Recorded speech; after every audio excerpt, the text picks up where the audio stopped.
You're watching How Leap. Let's learn how to disable the automatic speaker during calls on your iPhone. First, check if Attention Aware Features is causing the issue. Open Settings, tap Face ID and passcode, and scroll to ensure Attention Aware Features is off. This feature lowers call volume if you're looking at the phone, which can sometimes trigger the speaker. If that doesn't fix it, the main solution is to manually manage the audio route during calls. When you answer or make a call, do not bring the phone close to your ear immediately. Instead, look at the screen and ensure the speaker icon is not highlighted.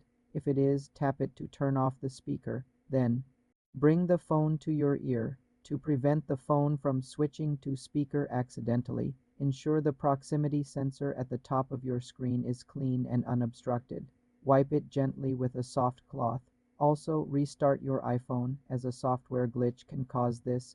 Check for iOS updates in Settings, General, Software Update.